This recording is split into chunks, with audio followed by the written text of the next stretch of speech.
ఒక గ్రామంలో ఒక వ్యక్తి ఉండేవాడు. అతనికి తన కుటుంబ సభ్యులతో, చుట్టూ ఉన్నవారితో ప్రతిదానికి చీటికి మాటికి కోపం వచ్చేది.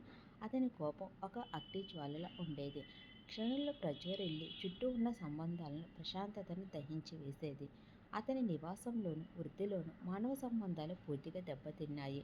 ఎంత ప్రయత్నించినా అతని కోపాన్ని అదుపు చేసుకోలేక పశ్చాత్తాపంతో కుమిలిపోయేవాడు. ఇలా ఉండగా ఒకరోజు అతను ప్రశాంతమైన ముఖవర్చస్సు, దివ్యమైన తేజస్సు ఉన్న ఒక సాధు పుంగవును కలిశాడు. దుఃఖంతో, వినయంతో ఆ సాధువు పాదాలపై పడి ఇలా వేడుకున్నాడు. స్వామీ, నాలో ఒక కోప పిశాచి దాగి ఉంది. ఎంత ప్రయత్నించినా అది నా స్వాధీనంలోకి రావడం లేదు. నా కోపంతో నా వారందరూ నాకు పరాయి వారు అయ్యారు.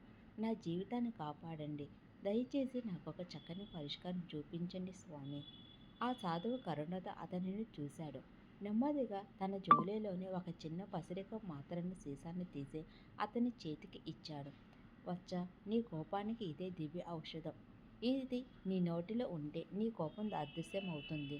కేవలం ఒక నియమం పాటించాలి. నీవు ఎప్పుడు కోపం వచ్చినా వెంటనే ఈ మాత్రలలో ఒక దానిని నోటిలో వేసుకో. ఆ తరువాత ఖచ్చితంగా 10 నిమిషాల దాన్ని కరిగే వరకు చప్పరించు. నోటిలో మాత్రం ఉన్నంతసేపు మాట్లాడకుండా ఉండు. 10 నిమిషాలు పూర్తయిన తర్వాత అప్పుడు నీ కోపాన్ని ప్రదర్శించు. ఈ నియమాన్ని కేవలం 21 రోజులు పాటించు. నీ సమస్య శాశ్వతంగా పరిష్కారం అవుతుంది అని అనుగ్రహించాడు. ఆ వ్యక్తి ఆ సాధువు చెప్పినట్లు చేశాడు.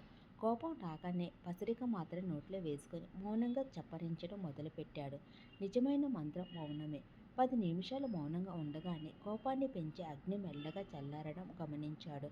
కోపం వెలవడకుండా నోరు మూయడం వలన ఆ వేడి నెమ్మదిగా చల్లారింది. సమయమే పరిష్కారం.